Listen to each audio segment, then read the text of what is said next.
नमस्कार दोस्तों, स्वागत है आपका मेरे चैनल कॉमिक्स लाइफ में। शुरू करते हैं राज कॉमिक्स की एक और मज़ेदार कॉमिक्स, खूनी मूर्ति का रहस्य पार्ट 2।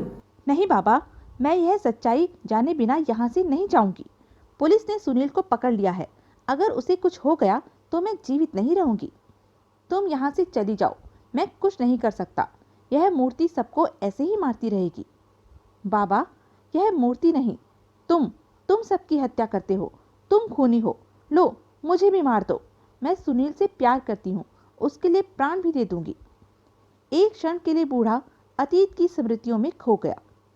नागेश, मैं तुमसे प्यार करती हूँ। मैं तुम्हारे बिना जीवित नहीं रह सकती। हम कभी जुदा नहीं होंगे नलिनी। अगर तुम्हें कुछ हो गया तो मैं सबको बर्बाद कर दूंगा। नहीं नहीं बेटी, तुम्हारे प्यार पर कोई आंच नहीं आएगी। गुलशन की हत्या इस मूर्ति ने ही की है। इसको पुरुष जाति से घृणा है। मूर्ति को पुरुषों से घृणा क्यों है बाबा? पुरानी कहानी है बेटी, हजारों साल पहले की बात है। इस चंद्रनगर के पास एक बहुत बड़ा राज्य था, विशालगढ़। उसका राजा रिपुदमन बहुत पराक्रमी और शक्तिशाली था। राजा रिपुदमन की बेटी राजकुमारी नलिनी अत्यंत रूपवती थी। उसके रूप लावण्य की चर्चा बहुत दूर दूर तक फैली थी। सचमुच राजकुमारी बहुत सुंदर है। इतनी सुंदर तो कोई अप्सरा भी नहीं होगी। ऐसा लगता है आकाश से कोई परी उतर आई है। पता नहीं किससे विवाह करेगी। सचमुच परी है। उधर महल में राजा रिपुदमन अपनी पत्नी रानी पद्मावती से बातें कर रहे थे। आप राजकाज में ही खोए रहेंगे या नलिनी के बारे में भी कुछ सोचेंगे? नलिनी के बारे में क्या सोचना, वह बहुत बुद्धिमान है। अब वह सयानी हो गई है और लोगों की दृष्टि उस पर पड़ने लगी है। ओह पद्मावती, राजा रिपुदमन की बेटी है तो लोग क्यों नहीं देखेंगे? फिर नलिनी सुंदर भी है। यही सुंदरता कहीं हमारे लिए कोई मुसीबत ना बन जाए। उसके लिए कोई अच्छा सा वर देखकर हाथ पीले कर दो। हाँ, तुम ठीक कहती हो। हम राजकुमारी को जल्दी ही डोली में बैठाकर विदा कर देंगे। तभी राजकुमारी वहां पहुंच गई। किसको डोली में बैठाकर विदा कर रहे हैं पिताजी? आ गई हमारी बेटी। नलिनी, हम तेरे ही विवाह की बातें कर रहे थे। ओह पिताजी, कितनी शर्मीली है हमारी बेटी पद्मावती। हम कल ही कुशीनगर के राजा के पास संदेश भिजवाते हैं। एक दिन राजकुमारी नलिनी घोड़ा गाड़ी में बैठकर मेला देखने गई। भीड़ में खड़ा एक नवयुवक राजकुमारी को मंत्रमुग्ध देख रहा था। तभी राजकुमारी की सखी कामनी बोली, लगता है यह नवयुवक आप पर मर मिटा है। आप आज्ञा करें तो। चल हट, आजकल तो बहुत बोलने लगी है। आपके सौंदर्य लावण्य ने तो गूंगों को भी बोलना सिखा दिया है। राजकुमारी जी, एक अल्प दृष्टि देख तो लीजिए। बेचारा पीछे पीछे दौड़ता हुआ थक गया होगा। अचानक उस मेले में एक सांड कहीं से आ गया। लोगों ने उसे भगाना चाहा तो वह बिगड़ गया। भागो भागो, हटो, भागो, हाय राम। तेजी से दौड़ते सांड ने घोड़ा गाड़ी में टक्कर मारी। सांड की टक्कर से घोड़ा गाड़ी उलट गई। बचाओ, कोई बचाओ। ओह, कोई राजकुमारी को बचाओ। देखते ही देखते दौड़ते हुए सांड ने राजकुमारी को सींगों पर उठा लिया। बचाओ बचाओ। सांड ने राजकुमारी को उछालकर फेंका ही था कि उस नवयुवक ने राजकुमारी को लपक लिया। राजकुमारी जी, आप उधर हो जाएं, मैं सांड को देखता हूँ। सांड तेजी से नवयुवक की ओर दौड़ा और दोनों भिड़ गए। नवयुवक ने झटके से अपने को अलग कर लिया और सांड आगे को दौड़ता चला गया। कुछ दूर तक दौड़ने के बाद वह फिर पलटकर नवयुवक की ओर दौड़ा। नवयुवक उस सांड के सींगों से उलझ गया। आखिर उस नवयुवक ने सांड की गर्दन तोड़ दी। सांड को छोड़कर नवयुवक राजकुमारी के पास आया। हम तुम्हारी बहादुरी से बहुत प्रसन्न हुए नवयुवक। राजमहल में चलो, हम तुम्हें महाराज से पुरस्कार दिलवाएंगे। आपको पास से देख लिया और दो बातें कर ली। मेरे लिए यही सबसे बड़ा पुरस्कार है। क्या तुम महल में नहीं आना चाहते? ऐसी तो कोई बात नहीं राजकुमारी जी, मैं इस नगर में अजनबी हूँ। हम तुम्हारी बात समझ गए। यह अंगूठी ले लो, अब तुम्हें महल में आने से कोई नहीं रोकेगा। नवयुवक को अंगूठी देकर राजकुमारी वहां से चल दी। एक दिन महल की खिड़की पर खड़ी राजकुमारी उस नवयुवक के सपनों में खोई हुई थी। राजकुमारी जी, कहाँ खो गई थी आप? आहा, कितना सुंदर सपना था। मैं कल्पना के लोक में अपने सपनों के राजकुमार की बाहों में खोई आकाश में उड़ती जा रही थी। तभी राजकुमार ने, फिर तूने मेरा सपना तोड़ दिया, तू बहुत निष्ठुर है। अच्छा जी, अब वह अजनबी सपनों का राजकुमार भी बन गया। ओह चुप कर, माँ आ रही है। माँ को भी तो बताना ही पड़ेगा। चुप हो जा, तुझे मेरी कसम। अच्छा जी, आज चुप हो जाती हूँ, लेकिन उस अजनबी के सामने चुप न रहूंगी। एक दिन राजकुमारी अपनी सहेली कामनी के साथ भ्रमण के लिए निकली। तभी सेनापति का बेटा पटवर्धन घोड़े पर सवार हो उधर से निकला। यह दाल में कंकड़ कहाँ से आ गया? दाल में कंकड़? मैंने तो आज दाल खाई ही नहीं। फिर मैं उस कंकड़ की बात कर रही हूँ नलिनी, वो जो चौराहे पर उल्लू की तरह घूर रहा है। वह पटवर्धन? अरे वह कंकड़ नहीं, पत्थर है। आज उसे सबक सिखा ही देती हूँ। राजकुमारी ने घोड़ों को चाबुक मारकर जोर से दौड़ाया। तेजी से दौड़ती हुई घोड़ा गाड़ी पटवर्धन के बहुत पास से गुजरी और उसका घोड़ा पिदक गया। ओह! और घोड़े ने पटवर्धन को नीचे गिरा दिया। आह! मर गया। अब कभी पीछा नहीं करेगा। बेचारे को नानी याद आ रही होगी।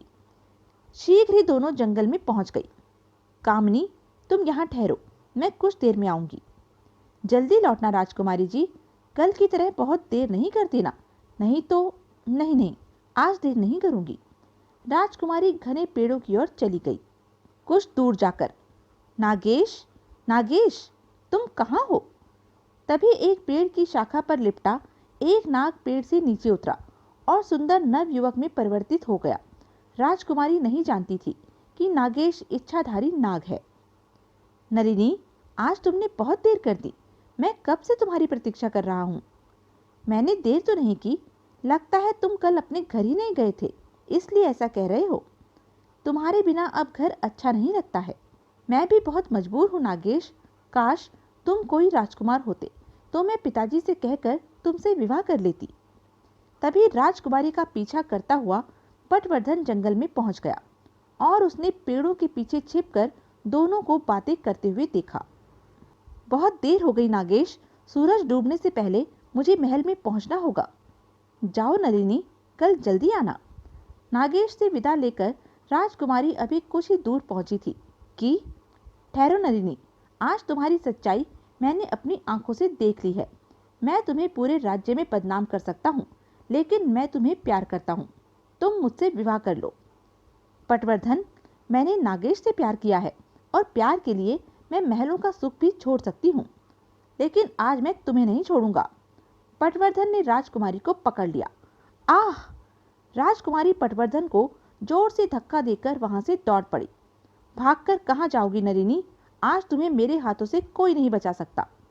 यदि राजकुमारी भागकर अपनी सहेली के पास पहुंच गई तो राजा मुझे जान से मरवा देगा। नहीं, मैं उसे भागने नहीं दूंगा। और पटवर्धन ने राजकुमारी की पीठ में तलवार घोंप दी। आह! राजकुमारी की मृत्यु का नागेश को बहुत दुख हुआ। उस इच्छाधारी नाग ने पहाड़ों के बीच एक भव्य महल बनाया। दुष्ट लोगों से बदला लेने के लिए राजकुमारी की ऐसी मूर्ति बनाई जो उन्हें सम्मोहित करके अपने पास बुलाकर उनकी हत्या कर देती थी।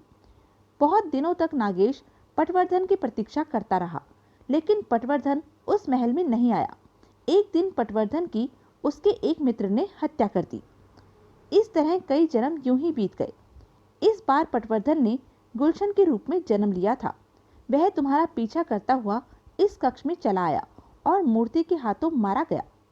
बूढ़े से सारी कहानी सुनकर रश्मि इंस्पेक्टर के पास पहुंची। इंस्पेक्टर, गुलशन की हत्या मूर्ति ने की है। बूढ़े चौकीदार ने मुझे सब बताया है, लेकिन उस खंडर में तो कोई चौकीदार नहीं है। आप मेरे साथ चलिए, मैं चौकीदार से आपको मिलवा दूंगी। अच्छा चलो, अगर चौकीदार ने गवाही दी तो मैं सुनील को छोड़ दूंगा। दोनों जीप में बैठकर महल की ओर चल दिए। महल में पहुंचकर, आप यहाँ रुकिए, मैं चौकीदार को बुलाकर लाती हूँ। चौकीदार? हा, यहाँ कोई चौकीदार नहीं है। इधर आओ मेरे पास। इंस्पेक्टर ने रश्मि को पकड़ लिया। इंस्पेक्टर, मुझे छोड़ दो। चीखो मत, इस खंडर में कोई तुम्हारी आवाज़ नहीं सुनेगा। लेकिन रश्मि इंस्पेक्टर को धक्का देकर वहां से भाग निकली। कुछ देर महल के दूसरे कमरों में ढूंढता हुआ इंस्पेक्टर विशाल कक्ष में पहुंचा। उसे मूर्ति में रश्मि दिखाई दी। ओह, तो तुम यहाँ छुपी हो। इंस्पेक्टर, क्या तुम सुनील को छोड़ दोगे? हाँ, छोड़ दूंगा, एक बार तुम मेरी बाहों में आ जाओ। इंस्पेक्टर मूर्ति के सम्मोहन से उसकी बाहों में चला गया और दूसरे ही क्षण आह, मूर्ति ने इंस्पेक्टर की हत्या कर दी। दरवाजे से मूर्ति की बाहों में इंस्पेक्टर की लाश देखकर रश्मि बाहर की ओर दौड़ी। रश्मि, तुम यहाँ अकेली क्या कर रही हो? सुनील, उस मूर्ति ने इंस्पेक्टर की हत्या कर दी। सब लोग उस कमरे में पहुंचे। इंस्पेक्टर की लाश मूर्ति के हाथों में थी और बूढ़ा चौकीदार उसे देख रहा था। तुम कौन हो और यहाँ क्या कर रहे हो? मैं यहाँ का चौकीदार हूँ। मैंने इस मूर्ति को गुलशन की हत्या करते हुए देखा है। नहीं, तुम झूठ बोलते हो। लोगों की हत्याएं मूर्ति ने नहीं, तुमने की हैं। तुम नहीं चाहते कि कोई इस महल में आए। नहीं, यह झूठ है, झूठ है। तो सच क्या है? सच यह है कि मैं इच्छाधारी नाग नागेश हूँ। हजारों वर्षों से पटवर्धन की प्रतीक्षा कर रहा था। इस जन्म में मेरा प्रतिशोध पूरा हुआ। अब मैं जा रहा हूँ। तभी बूढ़े की आंखों से तेज रोशनी निकलने लगी। उस रोशनी में सबकी आंखें बंद हो गई और जब सबकी आंखें खुली तो वहां बूढ़ा नहीं था और वह मूर्ति भी गायब हो गई थी। तो यह थी राज कॉमिक्स की एक मज़ेदार कॉमिक्स। ऐसे ही मज़ेदार कॉमिक्स के लिए बने रहें मेरे साथ और हाँ, मेरे चैनल को लाइक, शेयर और सब्सक्राइब करना ना भूलें। धन्यवाद।